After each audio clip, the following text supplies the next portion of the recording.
Hello everyone, welcome to Access classes. Myself Dheeraj Kumar. हम लोग आज फंक्शन कंटिन्यू करने वाले हैं। पिछले क्लास में हम लोग क्या पढ़े थे बेटा? हम लोग पिछले क्लास में पढ़े थे टाइप्स ऑफ फंक्शंस, यानी दैट मीन्स की classification of function. Classification of function का मतलब है कि फंक्शन को हम कितने तरह से डिवाइड कर सकते हैं। पहले तो कोई गिवन रिलेशन फंक्शन है उसको फिर अलग अलग कैटेगराइज कैसे कर सकते हैं, बांट कैसे सकते हैं। तो हम लोग पढ़े थे ना कि फंक्शन क्या था हमारा, वन वन भी हो सकता है, मेनी वन भी हो सकता है, ऑन टू हो सकता है और इन टू हो सकता है। ये चार तरह का हम लोग क्लासिफिकेशन देखे थे, उस पर बेस्ड कुछ एग्जाम्पल किए थे लेकिन क्वेश्चन कम किए थे। तो आज के क्लास में हम लोग उस पर बेस्ड कुछ क्वेश्चन करने वाले हैं और भी कुछ क्वेश्चन इंपॉर्टेंट क्वेश्चन है जेई के पॉइंट ऑफ व्यू से, तो हम लोग उसको भी देखने वाले हैं आज। ठीक है, तो हम लोग स्टार्ट करते हैं एक एक करके क्वेश्चन। हम लोग फटाफट क्वेश्चन जल्दी जल्दी करने वाले हैं आज। तो सबसे पहला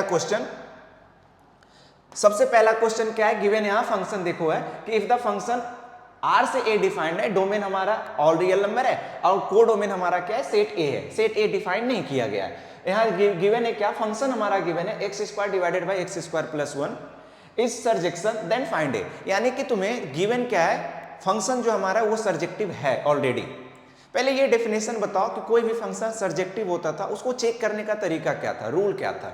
तो अगर आप लोग को नहीं पता है तो प्लीज पिछले वीडियो में देख सकते हैं आप लोग कि कैसे हम लोग किसी भी फंक्शन को सर्जेक्टिव कैसे फाइंड करते हैं, रूल क्या होता है फाइंड करने का, कैसे हम लोग डिसाइड कर पाएंगे कि गिवन फंक्शन जो हमारा है वो सर्जेक्टिव है या नहीं है। ठीक है, तो बता देता हूं मैं यहाँ पे। सिंपल सा है कि कोई भी फंक्शन सर्जेक्टिव तभी होता है जब उसका हम लोग रेंज निकालते हैं और वो रेंज किसके इक्वल हो जाए, कोडोमेन के इक्वल। यानी कि जो यहाँ पे कोडोमेन दिया रहता है, अगर रेंज हमारा कोडोमेन के इक्वल हो जाता है तो हम लोग कहते हैं कि फंक्शन जो है वो क्या होगा, सर्जेक्टिव होगा। तो यहाँ पे क्वेश्चन थोड़ा सा उल्टा दिया हुआ है। क्या दिया हुआ है कि इस बार फंक्शन ऑलरेडी गिवन है, तुम्हें क्या सर्जेक्टिव है, तो तुम्हें फाइंड करना है इसका वैल्यू, कोडोमेन की वैल्यू। तो सिंपल सा है, सर्जेक्टिव है तो जो रेंज आएगा वही कोडोमेन हो जाएगा। तो यानी कि हमें क्या फाइंड करना है, इसका रेंज फाइंड करना है। तो हम लोग देखते हैं इसका रेंज फाइंड कैसे करते हैं। और डोमेन और रेंज तो हम लोग फाइंड करने जानते हैं, हम लोग बहुत सारे क्वेश्चंस कर चुके हैं पिछले 2-3 लेक्चर्स में, है ना। तो हम लोग इसमें देखने वाले हैं। ठीक है, तो देखो रेंज कैसे फाइंड करेंगे। एफ एक्स यानी कि दैट मीन्स कि ये बाई, हम इसको बाई इक्वल टू मान लेते हैं। बाई इक्वल टू कितना हो जाएगा, ये हो जाएगा x square divided by x square plus one. ठीक है, अब एक तो रेंज फाइंड करने का दो तरीका था। x को बाई के टर्म्स में लिखते थे, फिर बाई को डिफाइन कर देते थे गिवन डोमेन पे।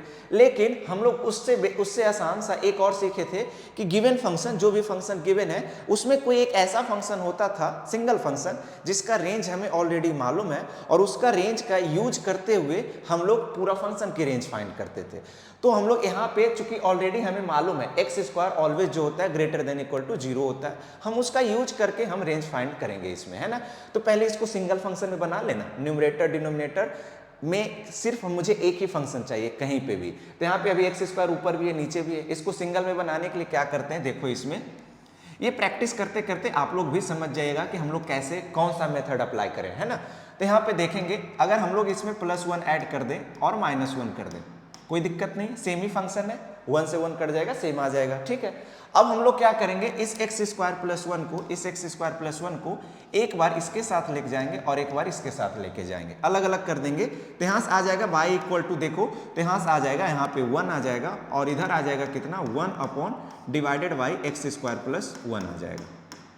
ये आ गया फंक्शन। इस तरह से हम लोग अलग अलग कर दी। अब दिख रहा होगा न्यूमरेटर डिनोमिनेटर हर जगह कहीं से भी देखो तो सिर्फ एक्स स्क्वायर एक सिंगल फंक्शन बच गया, हम लोग सिंगल में बना देते हैं। अब उसका यूज करके हम पूरे वाई की वैल्यू निकाल लेंगे। तो हम लोग को ऑलरेडी पता है कि एक्स स्क्वायर जो होता है ग्रेटर देन इक्वल टू 0 होता है। ठीक है, अब हमें ये एक्स स्क्वायर मिल गया, +1 चाहिए, एक्स स्क्वायर प्लस 1। तो बोथ साइड हम लोग क्या करते हैं, 1 को ऐड कर देते हैं।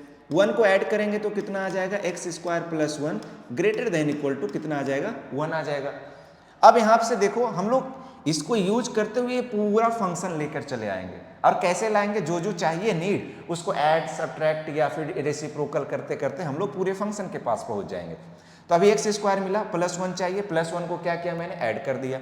अब अगला स्टेप है जो हमारा वो क्या है, रेसिप्रोकल करना। 1 अपॉन में चाहिए हम इसका रेसिप्रोकल करेंगे। अब ये बताओ कि हमारा अगर नंबर जो है 1 से इन्फिनेटिव है, यानी 1 से बड़ा है, x हमारा जो है वो ग्रेटर देन इक्वल टू 1 है, तो 1/x कहाँ से कहाँ वेरी करेगा? 1/x जो हमारा होगा, सिंपल सा देखो, जब हम इसको पलटेंगे तो 1/1 तो 1 ही रह जाएगा, और लास्ट सबसे बड़ा नंबर कौन सा? इन्फिनेटिव। जब 1/इन्फिनेटिव करेंगे तो ये कहाँ चला जाएगा? 0, यानी ये नंबर कहाँ शिफ्ट हो जाएगा? 0 से 1 के बीच में शिफ्ट हो जाएगा। यानी 1 से इन्फिनिटी वाला नंबर जब 1/x निकालेंगे तो 1/x कहाँ शिफ्ट हो जाएगा? 0 से 1 के बीच में शिफ्ट हो जाएगा। तो यानी जब इसका रेसिप्रोकल हम लोग करेंगे 1/x² + 1 करेंगे तो ये कहाँ से कहाँ आ जाएगा? 0 से लेस देन इक्वल टू 1 आ जाएगा। सिंपल सा है ना? ये लेस, ऐसे भी हम लोग जानते हैं बेसिक्स रूल इनइक्वालिटी का कि अगर रेसिप्रोकल करते हैं तो हमारा इनइक्वालिटी क्या होता है? चेंज हो जाता है। तो चेंज हो गया यानी कि ग्रेटर देन इक्वल से लेस देन इक्वल। अब ये भी बात है कि मिनिमम 1 से छोटा जाएगा कहाँ भाई? तो जाएगा मिनिमम 0 तक ही, चूंकि ये पॉजिटिव नंबर है, कुछ भी इसमें डालो हमेशा प्लस आएगा, तो मिनिमम 0 जा सकता है ना? 0 पे क्लोज इसलिए नहीं चूंकि ये 0 वैल्यू एग्जैक्ट 0 नहीं देने वाला है। ठीक है, तो अभी यहाँ तक पहुँच गए, 1 यहाँ तक आ गए। अब चाहिए माइनस, तो क्या करना पड़ेगा? -1 से मल्टीप्लाई करना पड़ेगा। तो बोथ साइड अगर मल्टीप्लाई करेंगे -1 से, तीनों में, इसमें, इसमें और इसमें, फिर से इनइक्वालिटी क्या होगा? चेंज हो जाएगा। तो यानी अब जो आ जाएगा -1 से बड़ा आ जाएगा -1/1 + x² और less than equal to 0। Inequality पलट गया, -1 इधर 1 0 उधर। ठीक है, आ गया। अब हमें फिर से क्या चाहिए? 1 चाहिए। यहाँ पे -1 आ गया ना, तो अब 1 चाहिए, तो क्या करेंगे? 1 को बोथ साइड क्या करने वाले हम लोग? ऐड कर देंगे। जैसे ही 1 को ऐड करेंगे तो हमारा इधर जो आ जाएगा वो 0 greater than equal to 1 -1/1 + x², और इधर आ जाएगा कितना? लेस देन 1, सॉरी इक्वल वहाँ नहीं लगेगा ना, इनइक्वालिटी है, सिर्फ इक्वल नहीं है, तो लेस देन क्या आ गया? 1 आ गया। अब यहाँ ध्यान से देखो ना, तो हम लोग जो ये चाहिए था, ये फंक्शन, ये पूरा मिल गया यहाँ पे, और ये कुछ और नहीं है, क्या है? y है।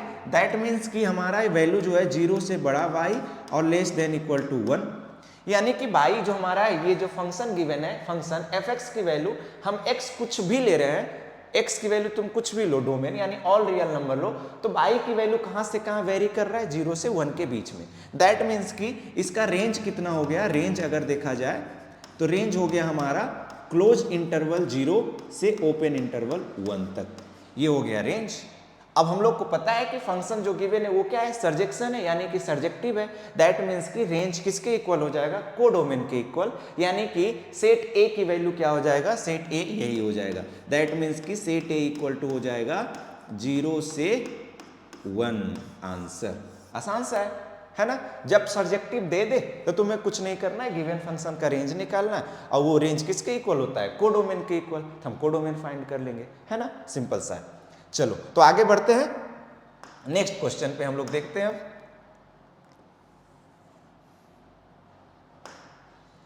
नेक्स्ट क्वेश्चन देखो बेटा, दिया हुआ है क्या कि फंक्शन f जो है रियल नंबर से real number be defined by fx equal to 2x + sin x। हमें फंक्शन दिया हुआ है क्या? 2x + sin x for x belongs to real number, then check the nature of the function. Check the nature of the function का मतलब हुआ कि function को हम लोग चेक करेंगे कि वो 1 1 है या ऑन टू है, दोनों में से कोई एक है या फिर दोनों है। अगर दोनों हो जाएगा तो हम लोग को पता है ना कि फंक्शन अगर 1 1 भी हो और ऑन टू भी हो तो उसको एक साथ क्या बोलते हैं? बाइजेक्टिव फंक्शन बोलते हैं। तो हम एक एक करके चेक करने वाले हैं पहले, है ना? तो पहला देखो, fx equal to 2x + sin x है। 1 1 पहले चेक करते हैं, फिर ऑन टू चेक कर लेंगे, है ना? तो यहाँ पे डिफाइंड फंक्शन कहाँ से कहाँ डिफाइन है? डोमेन ऑल रियल नंबर है, और को डोमेन कितना है? ऑल रियल नंबर है, यानी रियल नंबर से रियल नंबर पे डिफाइन है, तो ऑलरेडी पता है ना? अब हमें इसका 1 1 चेक करने का मैं बताया था, तीन तरीका था। एक पहला तरीका था कि x1 f(x1) और f(x2) निकालते हैं और उसको सिंप्लीफाई, फिर जब सॉल्व करते हैं तो अगर लास्ट में हमें x1 = x2 आ जाता है तो हम लोग बोलते हैं फंक्शन 1 1 है। दूसरा मेथड सिखाया था कि फंक्शन का ग्राफ ड्रॉ, अगर हम ड्रॉ कर पा रहे हैं ग्राफ को तो ग्राफ को ड्रॉ कर लेंगे और एक line parallel to x axis draw करेंगे। अगर ग्राफ को सिर्फ और सिर्फ एक पॉइंट पे कट कर रहा हो, चाहे कोई भी लाइन हम लोग ड्रॉ किया और ग्राफ को सिर्फ एक ही पॉइंट पे कट कर रहा हो, तो उस केस में हमारा फंक्शन क्या होता था? 1 1 होता था। याद रखना कि line parallel to x axis. और तीसरा रूल सिखाया था डेरिवेटिव मेथड, हम लोग उसको क्या करते हैं? डिफरेंशिएट करते हैं। तो डिफरेंशिएट करने के बाद अगर फंक्शन पूरा का पूरा पॉजिटिव आए या फिर निगेटिव आए, दो में से कोई एक हो, यानी कि दैट मीन्स कि फंक्शन हमारा क्या हो, मोनोटोनिक हो, तब हम लोग कहते हैं कि वो फंक्शन जो होगा क्या होगा, 1 1 होगा। ठीक है, तो सबसे आसान सा मेथड है इसमें, कि सबसे आसान सा मेथड वही वाला है, डेरिवेटिव मेथड। हम लोग डेरिवेटिव देखते हैं इसमें। तो हम लोग देखते हैं एफ डैश एक्स निकालेंगे तो कितना आ जाएगा, यहाँ से आ जाएगा 2x का 2 और प्लस साइन एक्स का क्या हो जाएगा, कॉस एक्स हो जाएगा। ये हो गया, यानी एफ डैश एक्स की वैल्यू आ गया। अब अगर ध्यान से देखो ना तो ये जो है ना ग्रेटर देन 0 है ऑलवेज, यानी एफ डैश एक्स जो है हमेशा पॉजिटिव आएगा। क्यों, हम लोग को पता है ना कि कॉस एक्स जो है ऑल रियल नंबर पे कॉस एक्स जो हमारा है -1 से बढ़ा देगा और लेस देन इक्वल टू 1 देगा। यानी कि ज़्यादा से ज़्यादा 2 में कितना माइनस हो सकता है, -1 हो सकता है, माइनस ज़्यादा से ज़्यादा, तो फिर भी क्या आएगा, पॉजिटिव आएगा।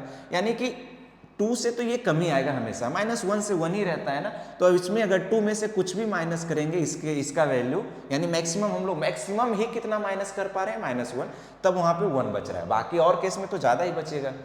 तो ये नंबर जो हमेशा है x की वैल्यू कुछ भी इसमें पुट करो तो ऑलवेज पॉजिटिव आ रहा है। अगर f dash x greater than 0 हो तो इसका मतलब फंक्शन जो हमारा क्या है वो इंक्रीजिंग है, दैट मीन्स कि हमारा फंक्शन fx जो होगा वो 1 1 तो हो गया, fx इज 1 1, ये तो हो गया पहला फंक्शन 1 1 हो गया बेटा। अब हम लोग ऑन टू चेक करना है, ऑन टू के लिए हम लोग को पता ही है कि हमें क्या निकालना पड़ेगा, रेंज। अगर रेंज किसके इक्वल आ जाए, कोडोमेन के इक्वल अगर आ जाए, रेंज इसका निकालेंगे, अगर वो ऑल रियल नंबर के इक्वल आ जाए तो हम बोलेंगे फंक्शन ऑन टू है। तो इसमें निकालने की जरूरत नहीं है। कैसे इसमें डायरेक्ट हम लोग बता सकते हैं, कैसे, देखो F x equal to 2x है, इसका रेंज एक फंक्शन ये एक फंक्शन ये है। F x equal to 2x है, इसमें अगर x की वैल्यू हम कुछ भी रखेंगे तो ऑल रियल नंबर मिल जाएगा। और उसी टाइम साइन एक्स की वैल्यू जब -1 से 1 देगा तो ऑल रियल नंबर में -1 से 1 को ऐड करेंगे, वैल्यू बाई की वैल्यू जब निकालेंगे तो वो बढ़ाएगा या फिर ज़्यादा कोई फर्क नहीं पड़ेगा। पूरा का पूरा ऑल रियल नंबर, मान लो कि x की वैल्यू हम लोग 100 रखें तो यहाँ पे 200 मिलेगा, प्लस साइन 100 की वैल्यू कुछ ना कुछ आएगा, तो वो उसको क्या करेगा, ऐड ही करेगा जहाँ तक कि बढ़ाएगा। अगर माइनस भी करेगा तो कितना मैक्सिमम कर सकता है, -1 से 1 कर सकता है। तो इसको हम लोग डायरेक्ट इस तरह से भी देख सकते हैं, निकालने की जरूरत भी नहीं। यानी इस फंक्शन का रेंज अगर देखेंगे ना, यानी एफ एक्स का जो रेंज आने वाला है वो पक्का है कि ऑल रियल नंबर आने वाला है, ऑल रियल नंबर कुछ सारी वैल्यू मिल जाएगा यहाँ पे। तो अगर रेंज किसके इक्वल हो जाए, कोडोमेन के इक्वल हो जाए, और ये इक्वल टू किसके, कोडोमेन के इक्वल है, तो इस केस में फंक्शन हमारा क्या हो जाएगा, फंक्शन एफ एक्स हमारा क्या हो जाएगा, एफ एक्स इज क्या हो जाएगा, ऑन टू हो गया। ठीक है, अगर फंक्शन 1 1 भी है और ऑन टू भी है तो हम लोग कह सकते हैं गिवन फंक्शन इज क्या, बाइजेक्टिव। तो नेचर ऑफ द फंक्शन क्या हो गया, यानी कि दैट मीन्स कि दिस फंक्शन इज बाइजेक्टिव हो गया। ठीक है बेटा, आगे बढ़ते हैं हम लोग नेक्स्ट क्वेश्चन पे। आसान सा क्वेश्चन था ये। थर्ड क्वेश्चन देखते हैं हम लोग। कह रहा है कि गिवन फंक्शन है 0 से इन्फिनिटी, यानी डोमेन हमारा 0 टू इन्फिनिटी है और कोडोमेन कितना है, 0 टू 1 है, एंड फंक्शन गिवन क्या है, x/1 + x, then check the nature of the function. फिर से चेक करेंगे कि गिवन फंक्शन 1 1 है कि नहीं है, यानी और फिर ऑन टू है या नहीं है। ठीक है, तो ये सब पे क्वेश्चन आते हैं नेचर चेक करने पे, यानी कि तुम्हें गिवन रहेगा कोई फंक्शन और डोमेन और कोडोमेन गिवन रहेगा और तुम्हें उसमें ऑप्शंस में दिए रहेंगे कि given function is 1 1 and onto, given function is not 1 1 but neither 1 1 nor onto, फिर given function is onto but not 1 1। इस तरह से 3-4 ऑप्शन दिए रहते हैं हमेशा, तो हमें चेक करना आना चाहिए। सिंपल सा है, 1 1 का एकदम बेसिक्स से जाएंगे। जो बेसिक्स रूल है, क्या बेसिक्स रूल है बेटा, कि 1 1 चेक करना अगर हो तो हम लोग वही 3 मेथड से है, अगर x1 x2 करके देख पा रहे हैं या फिर ग्राफ से, या फिर हमें क्या करना है डेरिवेटिव मेथड से। ये 3 मेथड से 1 1 चेक कर लेंगे हम लोग गिवन डोमेन में। इतना ध्यान रखना है कि जो गिवन डोमेन रहेगा उसी में चेक करते हैं। अब तुम खुद सोचो ना कि जब इसका अगर हम लोग ग्राफ ड्रॉ करेंगे तो हम जो जितना डोमेन है, जितने पे डिफाइन है उतने में एक ग्राफ ड्रॉ करेंगे ना। तो गिवन डोमेन पे इतना ध्यान रखना कि जो डोमेन गिवन रहेगा उस पे चेक करना।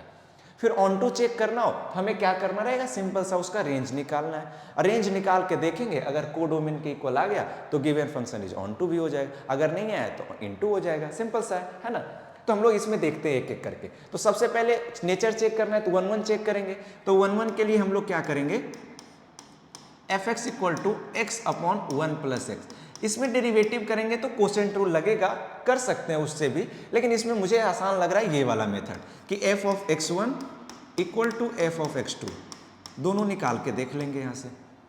तो एफ ऑफ x1 की वैल्यू अगर इसमें रखेंगे तो कितना आ जाएगा, x1 divided by 1 plus x1, और x2 रखेंगे यहाँ पे तो आ जाएगा x2 divided by 1 plus x2, यहाँ से आ गया।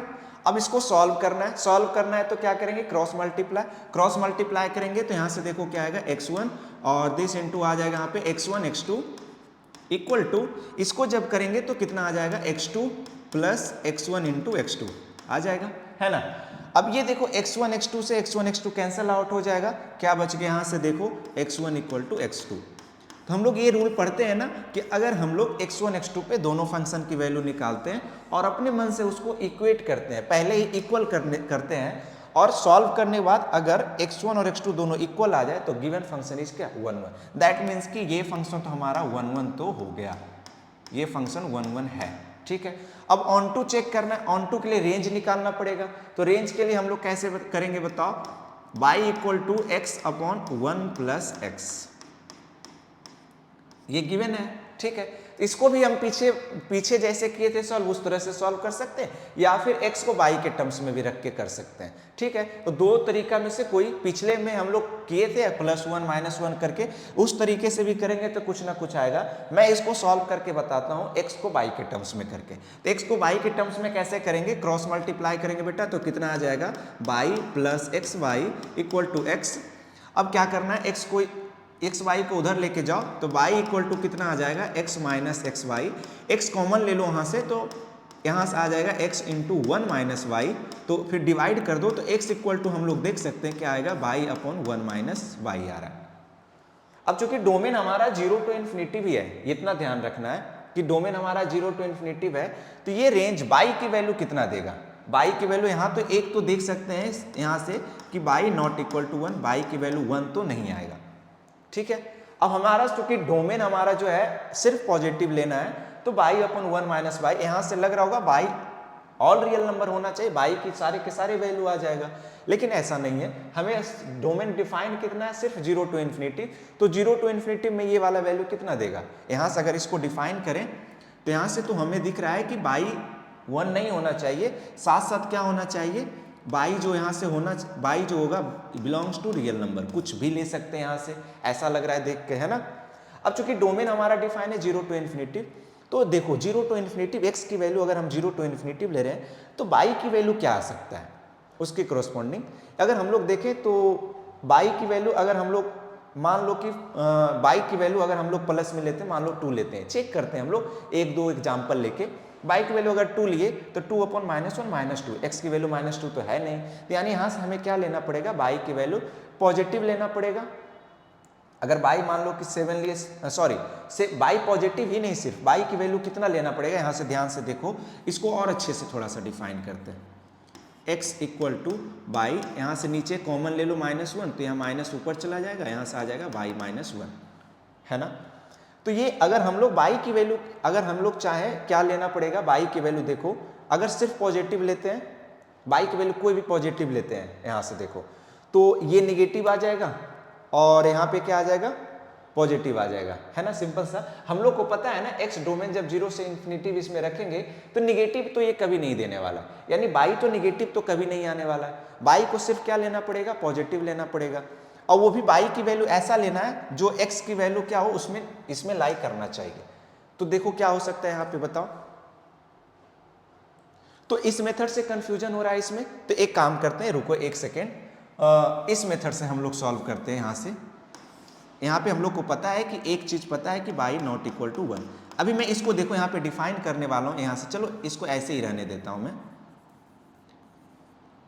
1 माइनस वाई है, यहाँ y नॉट इक्वल टू 1, इसको ऐसे ही रहने देता हूँ। हम लोग उस मेथड से यूज करके निकालते हैं। पहले यहाँ से हम लोग क्या करेंगे, +1 ये करें, -1 इधर कर दिए, डिवाइडेड बाई कितना कर रहे हैं, ये x + 1 करते हैं। यहाँ से अलग अलग डिस्ट्रीब्यूट करो तो ये आ जाएगा 1 - 1 अपॉन x + 1 आ गया। यहाँ से देखो आ रहा है, ठीक है, सिंपल सा है। तो यहाँ से y की वैल्यू, अब यहाँ से देखो x + 1 है, हम लोग को ऑलरेडी x पता है कि x की वैल्यू क्या लेना है, 0 टू इन्फिनिटी लेना है, यानी कि x की वैल्यू जो हमारा है वो ग्रेटर देन इक्वल टू 0 है। 0 टू इन्फिनिटी का मतलब बेटा कि 0 टू इन्फिनिटी है, ठीक है, 0 टू इन्फिनिटी मतलब कि ग्रेटर देन 0 है। अब हमें क्या करना है, x प्लस 1, तो पहले 1 को ऐड करेंगे इधर, तो x प्लस 1 कितना आ जाएगा, ग्रेटर देन इक्वल टू 0। फिर रेसिप्रोकल जब करेंगे तो यहाँ से आ जाएगा, देखना ग्रेटर देन इक्वल टू 0। यहाँ पे थोड़ा सा ध्यान देना कि अगर कोई नंबर, यहाँ ध्यान दो, ये 0 है, ये 1 है, रेसिप्रोकल करने आना चाहिए, तो ग्रेटर देन 0 है। हमारा x की वैल्यू क्या दिया हुआ, इधर से इधर दिया।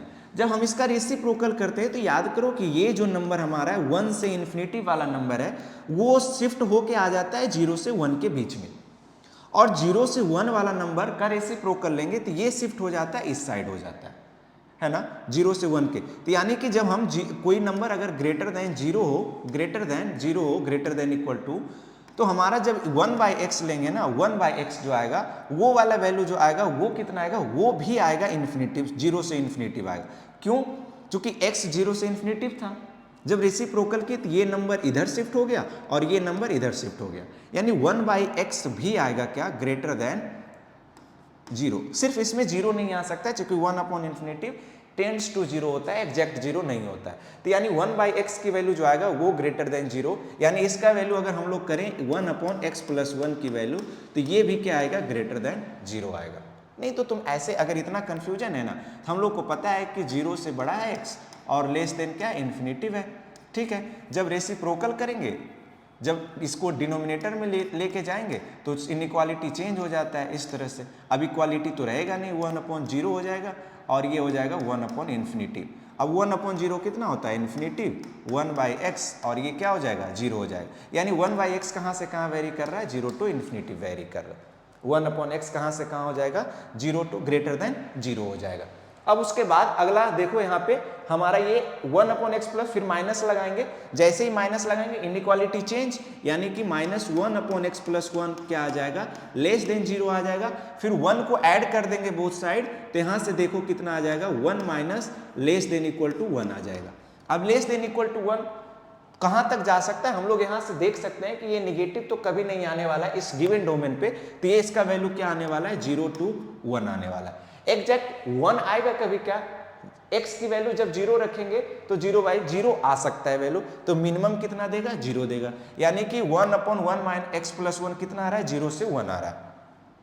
यानी कि यहां से देखा जाए तो 0 से बड़ा हो गया y और लेस देन 1, यानी रेंज जो आ रहा है इसका, इस फंक्शन का रेंज जो आ रहा है वो कहाँ कितना आ रहा है, 0 से 1 आ रहा है।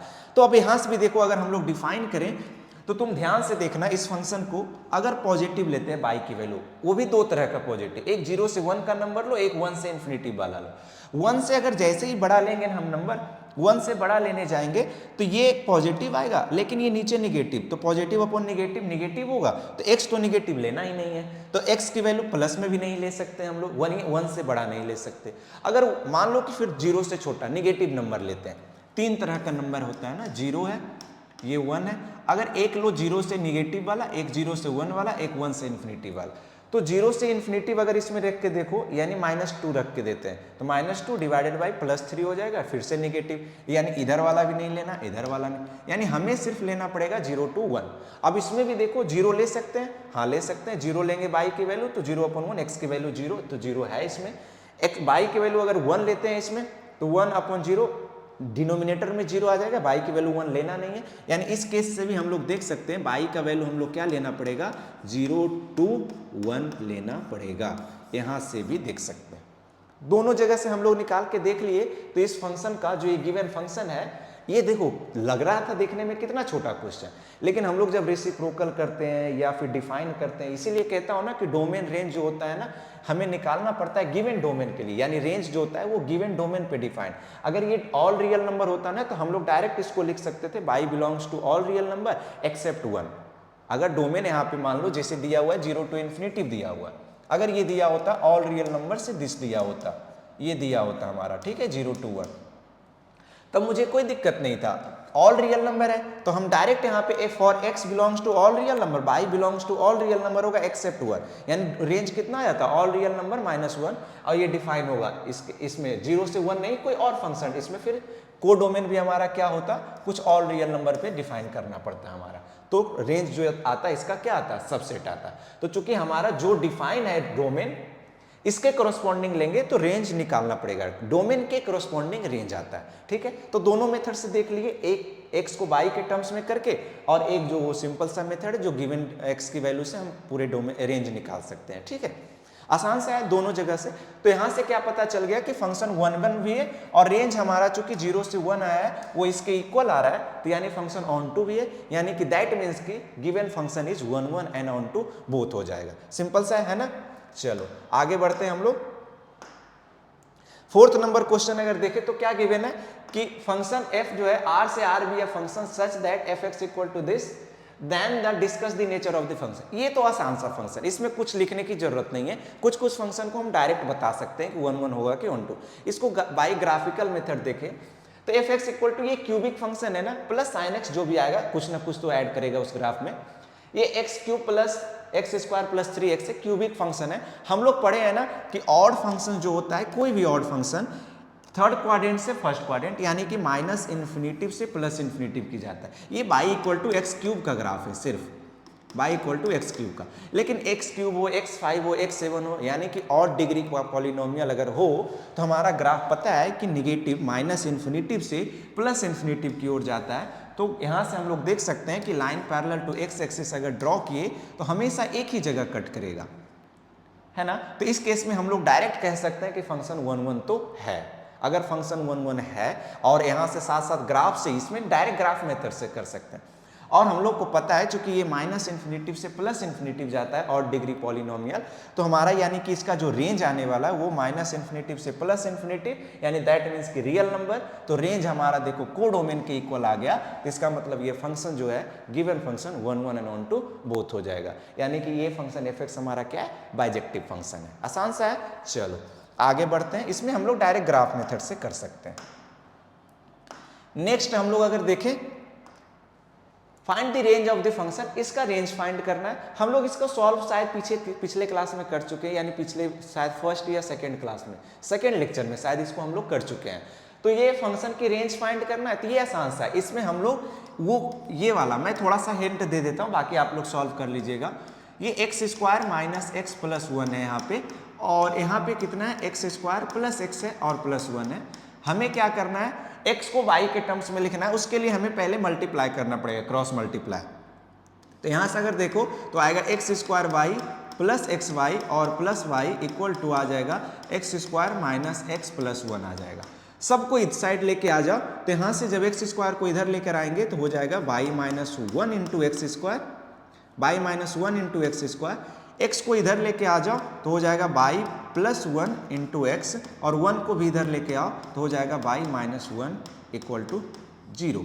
अब since x belongs to real number कुछ नहीं डिफाइन किया गया है, यानी हमारा जो फंक्शन है वो ऑल रियल नंबर से रियल नंबर पे डिफाइन है। तो इस केस में अगर देखा जाए तो since for x belongs to real number, for x belongs to real number, इसका मतलब जो है अगर रियल नंबर हो तो रूट्स इसके क्या मिलने वाले हैं, real and distinct. Real and distinct root का कंडीशन क्या होता है कि d greater than equal to 0। That means कि d की वैल्यू निकालना हो तो क्या हो जाएगा, यानी कि b square minus 4ac greater than equal to 0। यहाँ पे b के जगह पे कितना है, y प्लस 1, यानी y प्लस 1 का होल स्क्वायर माइनस 4। a कितना है, y माइनस 1 है बेटा, तो y माइनस 1। c की वैल्यू कितना है, y माइनस 1, तो ये क्या आएगा, ग्रेटर देन इक्वल टू 0 आ जाएगा।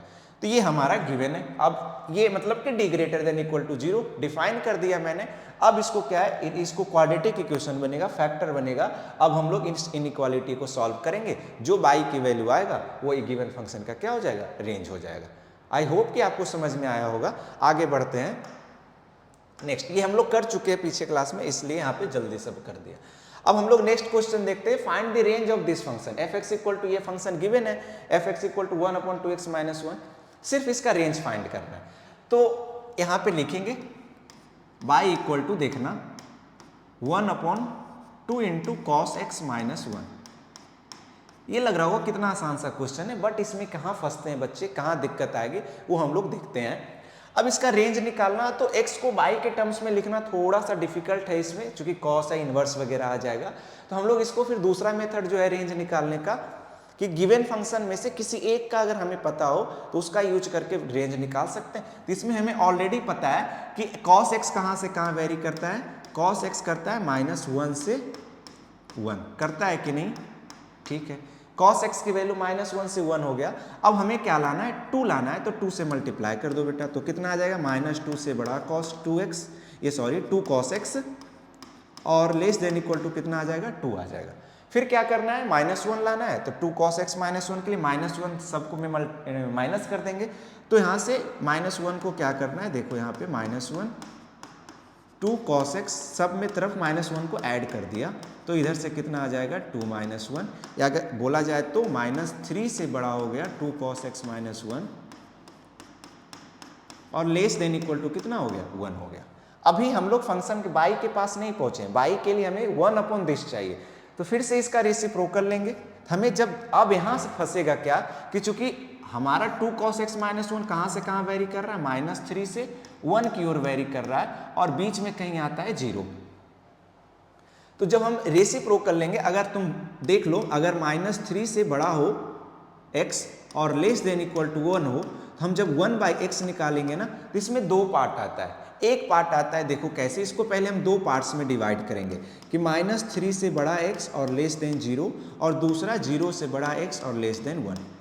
मैं माइनस से प्लस जब भी दिया रहेगा ना, तो रेसिप्रोकल करते टाइम ध्यान रखना है कि बीच में 0 आने वाला है, और 0 आने के कारण 1/0 इन्फिनिटिव की ओर सीधे चला जाता है। अगर तुम इसमें डायरेक्ट, अगर जो बच्चे गलती क्या करते हैं, वो अभी डायरेक्ट क्या कर देते हैं, इसको 1/x को कहाँ से कहाँ वेरी करवा देते, -1/3 से 1 करवा देते, और उसमें इनइक्वालिटी चेंज तो ऐसे लिख देते हैं। कॉमन सेंस लगाओ कि कोई नंबर 1 से बड़ा और -1/3 से छोटा हो सकता है, नहीं हो सकता है। यानी कि हम लोग जो वो डायरेक्ट करते हैं वो गलत है। वो क्यों गलत है, क्योंकि वो बीच में 0 भी आता है, तुम उसको क्या कर रहे हो, इग्नोर कर रहे हो, जबकि वो नहीं करना है।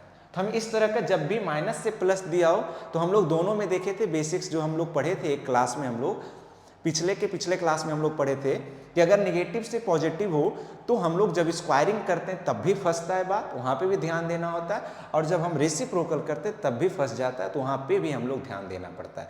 तो कैसे ध्यान देते हैं, तो हम लोग -3 से 0 1 कर देते हैं, और इस 0 से 1, -3 से 1 को 2 पार्ट्स में डिवाइड किया। अब जब मैं 1/x अब जब करूँगा, तो यहाँ से पता चलेगा कि देखो ये जो नंबर आने वाला है 0 से जस्ट पहले ये है, लेस देन 0 का मतलब 0 से जस्ट पहले, तो 1/0 से जस्ट पहले बोले तो ये निगेटिव में कुछ ना कुछ नंबर होगा, तो ये 1/0 माइनस इन्फिनिटिव की ओर टेंड्स करेगा। तो यानी ये वाला जो वैल्यू होगा चेंज हो जाएगा इनइक्वालिटी, ये 1/-3 तो -1/3 और ये माइनस इन्फिनिटिव, यानी बोले तो 1/x कहाँ से कहाँ वेरी कर रहा है बेटा, तो -∞ से -1/3, है ना, ठीक है। अगला देखो 0 से 1 का नंबर है, तो 0 से 1 वाला नंबर जो हमारा शिफ्ट हो जाता है किधर, 1 से इन्फिनिटिव में, तो यहाँ से जब पलटेंगे तो हो जाएगा 1/x की वैल्यू जो हो जाएगा 1 से बड़ा और लेस देन इन्फिनिटिव हो जाएगा। तो यानी कि जब हमारा x की वैल्यू -3 से 1 है, तो 1/x की वैल्यू कहाँ से कहाँ वेरी कर रहा है, 1/x जो बिलोंग कर रहा है वो कर रहा है, देखना -∞ से -1/3 यूनियन 1 से इन्फिनिटी, यहाँ वेरी कर रहा है, दिख रहा होगा ना। जबकि कितना गलती बच्चे क्या कर देते, वो डायरेक्ट लिख देते -1/3 से 1 लिख देते, जो कि गलत है ना। जबकि देखो 1/x की वैल्यू कहाँ से कहाँ जाएगा, -∞ से -1/3 और 1 से इन्फिनिटिव जाएगा। तो ठीक है, यहाँ पे हम लोग उसको इसलिए x के टर्म्स में लिखे, ताकि यहाँ भी देखो जब हम इसका रेसिप्रोकल लेने जाएंगे, तो रेसिप्रोकल यहाँ से मिटाता हूँ इसको मैं, यहाँ से देखो हम जब इसका रेसिप्रोकल करेंगे तो 1/2 cos x -1 आएगा, जब रेसिप्रोकल करेंगे तो ये आएगा। अब ये कहाँ से कहाँ वेरी करे, 2 जगह वेरी करेगा, कहाँ से कहाँ, एक होगा -∞ से बड़ा और लेस देन -1/3, साथ साथ यूनियन यानी या फिर कहाँ से कहाँ वेरी कर रहा था, 1 से बड़ा हो रहा था 1/2 cos x -1, और लेस देन कहाँ हो रहा था बेटा, इन्फिनिटी तक।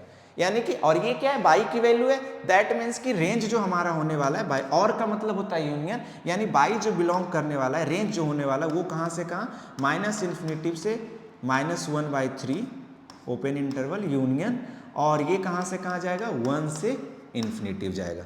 समझ में आ गया होगा। तो यानी गिवन फंक्शन का रेंज क्या हो गया, -∞ से -1/3, 1 से इन्फिनिटी। समझ में आया। मैं बोला ना क्वेश्चन दिखने में छोटा है लेकिन ठीक ठाक क्वेश्चन है, यहीं पे बच्चे फंसते हैं। ठीक है, चलो आगे बढ़ते हैं हम लोग नेक्स्ट क्वेश्चन पे। नेक्स्ट क्वेश्चन देखो ये, तो यहाँ पे दिया हुआ है कि find the range of the function mod sine x plus mod cos x, ये दिया हुआ इसका रेंज फाइंड करना। तो हम लोग पढ़े थे ना, याद करो कि रेंज निकालते टाइम कि अगर sign x plus cos x दिया होता है तो ये देखने में भी छोटा है, लेकिन ये क्वेश्चन अच्छा खासा है, बहुत अच्छा क्वेश्चन है ये। कैसे अच्छा है देखो मैं बताऊंगा अभी, कि अगर तुम्हें रेंज फाइंड करना हो तो गिवन फंक्शन को एक्स के बाय के टर्म्स में लिखना, जो कि लिख नहीं पाएंगे यहाँ पे। फिर दूसरा केस क्या है कि हम लोग किसी एक का यूज करके हम लोग फाइंड कर सकते हैं। तो यहाँ तो दो है, साइन है और कॉस है, तो यहाँ से कैसे फाइंड कर पाएंगे, नहीं कर पाएंगे ना। तो एक का पता होता तो हम लोग, मतलब पता दोनों का है लेकिन किसी एक का टर्म्स में, यानी फंक्शन किसी एक ट्रिग्नोमेट्री फंक्शन या किसी सिंगल फंक्शन के टर्म्स में होता है, तब उसका यूज करते हैं हम लोग। तुम लोग सोच रहे होगे कि अगर देखो sign x plus cos x अगर ऐसा हो तो तुम लोग इसमें क्या करोगे, -1 से, तुम लोग को पता होगा कि सर साइन -1 से 1 होता है और कॉस भी -1 से 1 होता है, यानी कि मिनिमम वैल्यू -2 और मैक्सिमम वैल्यू 2, ये हो जाना चाहिए रेंज। नहीं, बिल्कुल नहीं। क्यों नहीं होगा? क्योंकि पता है कि साइन एक्स जिस एंगल पे -1 देगा तो उसी एंगल पे कॉस एक्स -1 नहीं देने वाला है, वो अलग वैल्यू देगा। तो यानी कि मिनिमम वैल्यू -2 और मैक्सिमम वैल्यू 2 नहीं होने वाला।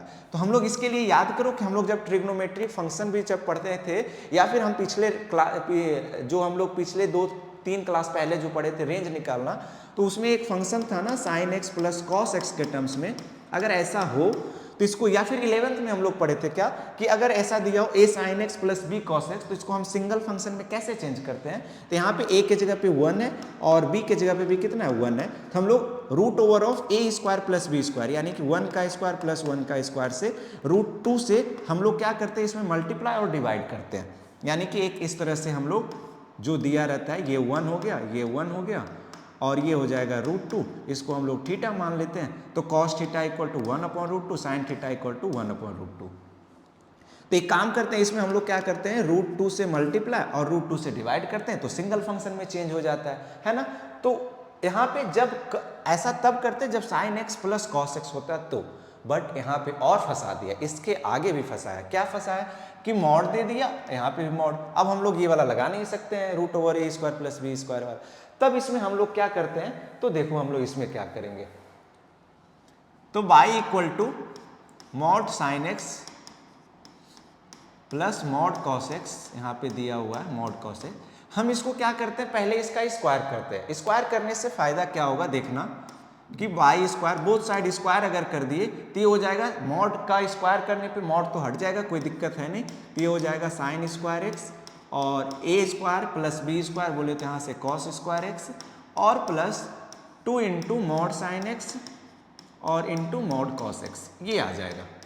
ठीक है, तो यहाँ से अगर देखें तो हमारा y स्क्वायर इक्वल टू कितना आ जाएगा, ये वाला वैल्यू कितना हो जाएगा, 1 हो जाएगा, प्लस अब 2 को अंदर लेके जाओ और इसको हम लोग ऐसे लिख सकते हैं बेटा, देखो 2 into sine x into cos x लिख सकते हैं। ठीक है, मॉड अलग अलग भी कर सकते हैं, तो उसको हम ऐसे लिख सकते हैं। अब यहाँ से देखो कि y स्क्वायर इक्वल टू कितना है, 1 प्लस, अब ये 2 sine x into cos x हम लोग को पता है कि क्या होता है बेटा, साइन 2x होता है, ये आ गया। देखो अब बन गया ना, दो फंक्शन से सिंगल फंक्शन में बन गया।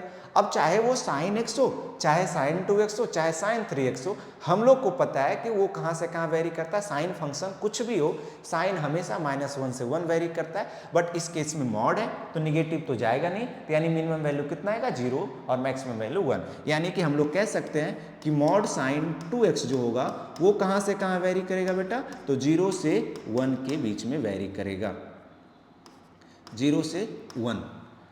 अब चूंकि 1 प्लस करना, ये मॉड ये आया, अभी पूरा फंक्शन लाने के लिए 1 ऐड करना पड़ेगा, तो हम बोथ इनइक्वालिटी में 1 ऐड कर देंगे, तो इधर कितना आ जाएगा 1 और ये आ जाएगा कितना बेटा, 1 प्लस मॉड साइन 2x और ये आ जाएगा लेस देन इक्वल टू 2। यानी कि अब ये क्या है बेटा, y स्क्वायर है, तो हम लोग यहाँ से कह सकते हैं कि 1 से बड़ा होगा y स्क्वायर और लेस देन इक्वल टू कितना होगा, 2 होगा, है ना। अब यहाँ से भी ध्यान देखना कि मॉड स्क्वायर को मैं बोथ साइड कर दूं, स्क्वायर को अगर बोथ साइड लेके जा तो स्क्वायर रूट हो जाएगा, तो यानी ये तो हो जाएगा 1 से बड़ा, 1 का स्क्वायर रूट तो 1 ही आएगा। और ये मॉड y जब भी इनइक्वालिटी में हम लोग स्क्वायर को ले जाते हैं वो दूसरे तरफ इनइक्वालिटी के, तो यहाँ पे मॉड के साथ आता है, तो मॉड वाई लेस देन कितना आ जाएगा, √2 आ जाएगा।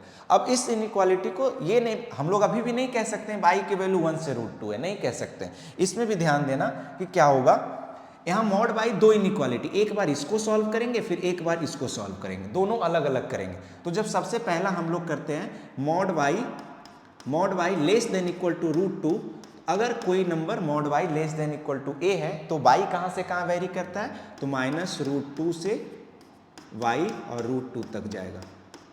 ये आ गया बाई की वैल्यू फर्स्ट इनइक्वालिटी से। सेकेंड इनइक्वालिटी से अगर देखें तो मॉड वाई कहाँ से कहाँ है, ग्रेटर देन 1 है, तो कोई नंबर अगर mod y greater than a हो तो बाई कहाँ से कहाँ वेरी करता है, -∞ से -a और यूनियन, अच्छा क्लोज है लेंगे चूंकि यहाँ पे इक्वल लगा हुआ है, तो -∞ से -a यूनियन a से इन्फिनिटी वेरी करता है ना।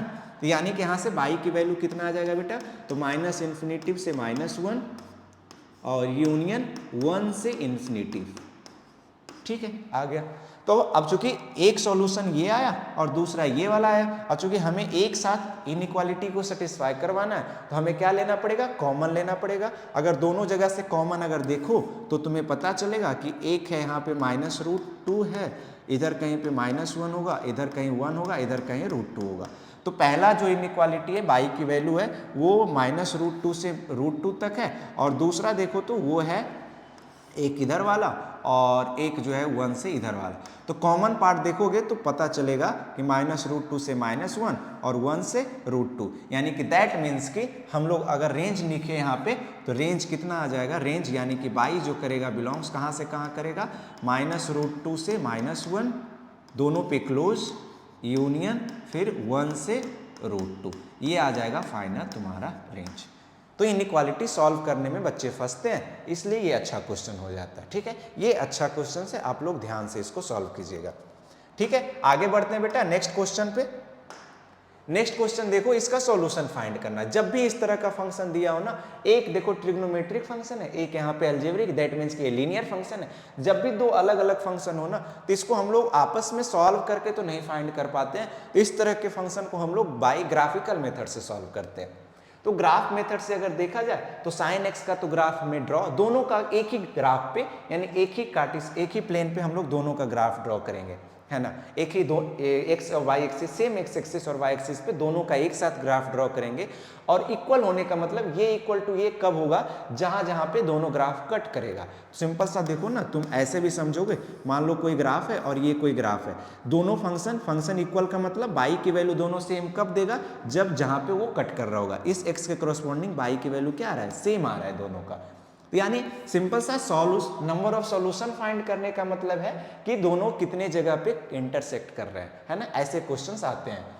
तो देखो कैसे करेंगे, sin x का तो पता है कि हम लोग पूरे रियल नंबर पे ड्रॉ कर देंगे, हमें आसानी से पता है। बट हमें यहाँ से देखो इसका सिर्फ ड्रॉ करना, x/10 तुम्हें अगर दिखेगा तो यहाँ से देख सकते हो कि x/10 कुछ और नहीं, लीनियर फंक्शन है, तो ये लाइन पासिंग थ्रू ओरिजिन होगा। बट इसमें भी ध्यान देना कि कहाँ से कहाँ हम लोग ड्रॉ करेंगे उसको। अब हम लोग को पता है दिस इक्वल टू दिस है, और sin x कहाँ से कहाँ वेरी करता है, हम लोग को पता है -1 से बड़ा होता है sin x और लेस देन इक्वल टू कितना होता है, 1 होता है। अब sin x किसके इक्वल है बेटा, वो है इक्वल x/10 के इक्वल है, तो लेस देन इक्वल टू 1, तो x की वैल्यू 10 से मल्टीप्लाई कर दो इस साइड उस साइड, तो x की वैल्यू कितना आ जाएगा, -10 से बड़ा हो जाएगा x और लेस देन इक्वल टू कितना हो जाएगा 10। यानी x की वैल्यू कहाँ से कहाँ लेना है, -10 से 10 लेना है। अब अगर हम लोग ग्राफ ड्रॉ करें, यहाँ पे ग्राफ को यहाँ पे ड्रॉ करते हैं, तो sin x का ग्राफ हम लोग इस तरह से ड्रॉ कर देंगे।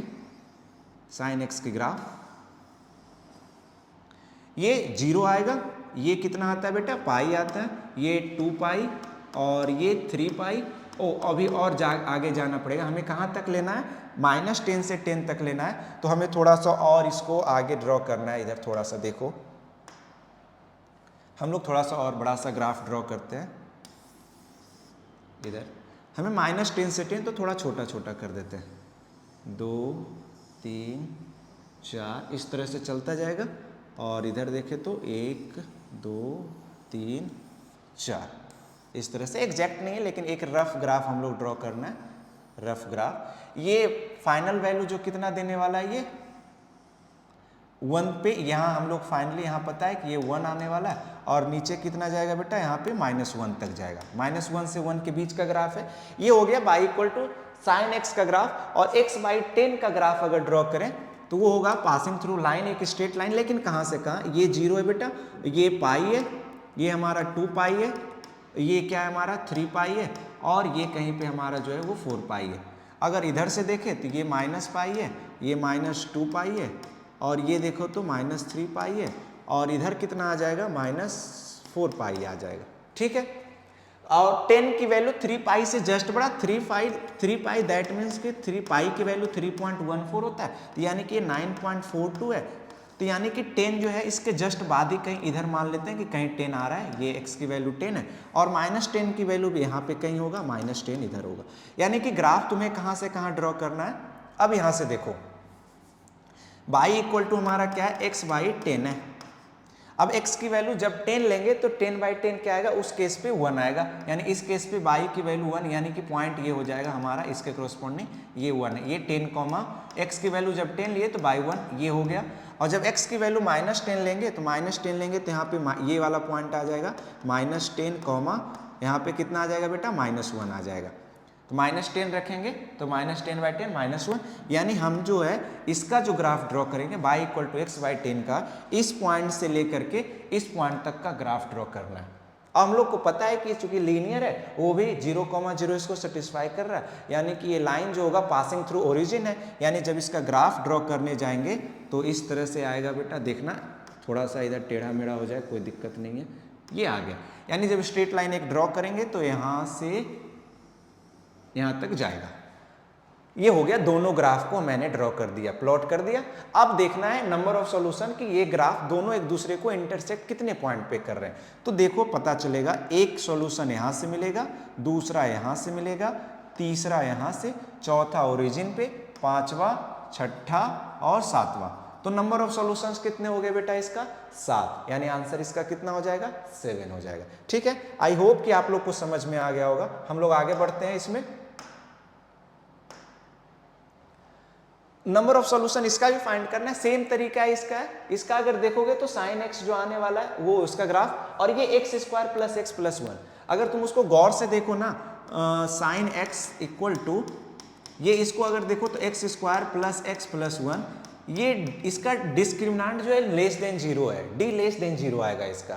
यानी जब हम इसका d निकालेंगे ना तो देखो 1 का स्क्वायर -4 × 1 × 1 करेंगे तो देखो -3 आएगा और <0 आ गया। अगर ऐसा d <0 हो और a > 1 हो तो हम लोग को पता होता है कि ग्राफ जो होगा, ये क्वाड्रेटिक इक्वेशन का ग्राफ, वो पैराबोला होता है, और वो भी क्या होता है, अबव द x एक्सिस, यानी x एक्सिस के क्या होता है, ऊपर होता है। तो यानी इतना तो पता चल गया। अब ये पता है कि इसका ग्राफ जो होने वाला है, ये y एक्सिस है, ये x एक्सिस है। हमारा साइन x का ग्राफ तो सेम ही रहने वाला है इस तरह से। फिर से नंबर ऑफ सॉल्यूशन के लिए ये मैक्सिमम यहाँ पे 1 है, ठीक है, इधर कहीं पे -1। इसका जब ग्राफ ड्रॉ करेंगे y equal to x² + x, तो पहले इसको हम लोग पैराबोला बनाते हैं, स्टैंडर्ड पैराबोला बनाने की कोशिश करते हैं। तो y इक्वल टू, इसको पहले परफेक्ट स्क्वायर बनाओ। परफेक्ट स्क्वायर बनाने के लिए देखो x² + 2 × ½ × x करेंगे +1 करेंगे। यहाँ पे देखो लिख सकते हैं x को 2 × ½ 2 से 2 कट जाएगा, वापस x आ जाएगा। तो x² 2ab है, b की जगह पे कितना है बेटा 1/2, तो 1/2 का स्क्वायर इसमें ऐड कर देते हैं और 1/2 का स्क्वायर इसमें क्या कर देते हैं, माइनस कर देते हैं। तो यहाँ से देखो तो पता चलेगा, इसको और इसको लेकर देखो तो a² + b² + 2ab है, यानी ये जो बन जाता है वो परफेक्ट स्क्वायर। आई होप कि 10th में आप लोग पढ़े थे, आता होगा। और यहाँ से कितना आ जाएगा, 1 - 1/4 आ जाएगा 3/4। यहाँ से देख सकते हो कि ये मिनिमम वैल्यू, ये तो हमेशा पॉजिटिव आएगा, तो मिनिमम वैल्यू कितना देगा 3/4। 3/4 बोले तो 3/y की वैल्यू 3/4 समथिंग यहाँ होगा, और तो यानी कि जस्ट 0.75 1 से, यानी इसका ग्राफ हम लोग को पता है। वर्टेक्स कितना आ जाएगा यहाँ से देखा जाए तो y - 3/4 इक्वल टू x + 1/2 का होल स्क्वायर, यानी इसका वर्टेक्स देखा जाए तो x की वैल्यू -1/2 और y की वैल्यू 3/4, यानी कि यहाँ पे x की वैल्यू हम देखो तो कितना आ रहा है -1/2, कहीं पे इधर होगा, x की वैल्यू -1/2, y की वैल्यू कितना है 3/4, यानी वर्टेक्स कहीं यहाँ पे होगा। इसका जब ग्राफ ड्रॉ करेंगे तो ये इस तरह से चला जाएगा अबव द x एक्सिस, इस तरह से। यानी कि ये sin x को हमें इसका ग्राफ ड्रॉ किया, इसका ग्राफ ड्रॉ किया और फिर sin x का ग्राफ ड्रॉ किया, दोनों को। तो देख के पता चल रहा है कि दोनों इंटरसेक्ट एक भी जगह नहीं कर रहा है। अगर ऐसा नहीं है इसका मतलब नंबर ऑफ सॉल्यूशंस कितने होंगे इसमें, 0 हो जाएंगे। ठीक है, आसान सा है। आगे बढ़ते हैं बेटा हम लोग। लास्ट क्वेश्चन है आज का ये, ठीक है। उसके बाद देखो यहाँ पे क्या दिया हुआ है कि find the domain of the function, इसका डोमेन फाइंड करना है। तो डोमेन इसका आसानी से फाइंड कर सकते हैं, हम लोग बाहर से डिफाइन करते चलेंगे। बाहर से डिफाइन करने का मतलब क्या है कि हम देखो log 4 है, तो log के अंदर ये जो भी आउटपुट आना चाहिए वो क्या आना चाहिए, पॉजिटिव आना चाहिए। और साथ साथ हम लोग log के अंदर ये वाला जो वैल्यू होना चाहिए वो भी क्या होना चाहिए, पॉजिटिव होना चाहिए। तो अगर मैं डिफाइन करूँ इसमें तो log 5 और यहाँ पे कितना हो जाएगा log 3 और log 3 of 18x minus x square minus 77, ये जो आएगा ये कितना आएगा, ग्रेटर देन 0 होना चाहिए, इक्वल टू 0 भी नहीं, ग्रेटर देन 0। और साथ साथ हमारा इधर पता है कि 18x minus x square minus 77 क्या आना चाहिए बेटा, ग्रेटर देन 0 आना चाहिए। दोनों को सॉल्व करेंगे एक एक करके, दोनों का फिर जो सॉल्यूशन आएगा उसका क्या ले लेना है, इंटरसेक्शन ले लेना है। तो यहाँ से अगर देखो तो यहाँ से 5 को उधर अगर लेके जाएंगे, अब चूंकि a यहाँ पे बेस जो है 5 ग्रेटर देन 1 है तो इनइक्वालिटी सेम रहेगा। यानी हम लोग यहाँ से कह सकते हैं log 3 18x minus x square जो आएगा माइनस 77, ये क्या आएगा, ग्रेटर देन आ जाएगा 5 टू द पावर 0 बोले तो 1 आ जाएगा। अब इस 3 को भी अगर इधर लेके जाए, फिर से 3 क्या है हमारा, ग्रेटर देन 1 है। तो यहाँ से अगर हम लोग देखेंगे तो क्या आएगा, 18x minus x square minus 77 greater than 3 के पावर 1 यानी कि 3 आ जाएगा। 3 को इधर ले आओ या फिर सबको उधर ले जाओ, ताकि हम x को पॉजिटिव रखते हैं ना हमेशा, तो ज़्यादा आसान होता है। सबको उधर लेके जाओ तो एक्स स्क्वायर और ये माइनस 18x और ये माइनस 77 ऐड होके प्लस 80। अब चूंकि लेस देन क्या आ जाएगा, सबको उधर ले गया तो इधर 0 बचेगा, तो दिस लेस देन 0, तो ये आ गया। अब इसका यहाँ से फैक्टर निकालो तो यहाँ से आ जाएगा x माइनस 10, हाँ 80 को हम लोग 10 इंटू 8, तो x minus 10 into x minus 8 less than 0 आ गया। ये आ गया इनइक्वालिटी। यहाँ से इनइक्वालिटी सॉल्व करो, फिर यहाँ से भी अगर देखो -1 को पहले कॉमन लेके उधर डिवाइड कर दो, तो यहाँ से आ जाएगा एक्स स्क्वायर माइनस 18x और प्लस 77 और ये आ जाएगा लेस देन 0। अब यहाँ से देखो 77 को हम लोग 11 इंटू 7 लिख सकते हैं, 11 यानी कि यहाँ से इसका फैक्टर जो आएगा x minus 11 into x minus 7 आएगा लेस देन 0। इसको भी सॉल्व करेंगे इनइक्वालिटी पे, यहाँ से सॉल्व करेंगे तो एक जगह आ रहा है 7, यहाँ 11 आ रहा है, इस तरह से सॉल्व करेंगे बेटा। तो x की वैल्यू क्या आ जाएगा, यहाँ से 7 to 11 आ जाएगा यहाँ से। और इसको जब सॉल्व करेंगे तो यहाँ से देखो, यहाँ से x की वैल्यू यहाँ पे 8 है, यहाँ पे 10 है, तो जब सॉल्व करेंगे तो यहाँ से आएगा x की वैल्यू 8 से 10 आ जाएगा। अब दोनों का कॉमन लेना है तो दिख रहा होगा 7 से 11 है, उसके बीच में ये लाई कर रहा है 8 से 10, तो कॉमन पार्ट्स क्या आएगा, सिर्फ और सिर्फ 8 से 10, यानी इसका डोमेन जो हो जाएगा फाइनली आंसर जो आएगा इसका डोमेन वो कहाँ से कहाँ आ जाएगा बेटा, 7 से 8 आ जाएगा आंसर, है ना आसान सा। तो आई होप कि आप लोग को ये 10 क्वेश्चंस मैं जो करवाया हूँ, डोमेन, रेंज, फिर 1 on 2 nature of the function, ये सब सारा इंपॉर्टेंट है, आप लोग ये सब अच्छे से कर लीजिएगा, ये एग्जाम में ये सब पूछते हैं। ठीक है, चलो बेटा ठीक है, आगे बढ़ते हैं हम लोग। अब ये है सेल्फ प्रैक्टिस प्रॉब्लम, आप लोग इसको खुद से जाके घर पे सॉल्व करना है और चेक करना, आंसर नीचे दिया गया है और आप लोग को चेक करके बताना है कि 1 on 2 है या नहीं है, आंसर आप लोग मैच कर लीजिएगा, ये आपके लिए होमवर्क है। ठीक है, इसके आगे हम लोग नेक्स्ट क्लास में पढ़ने वाले हैं composite function, inverse function, periodic function, ये सब हम लोग नेक्स्ट क्लास में पढ़ेंगे। ठीक है, तो आज के लिए इतना ही, थैंक यू।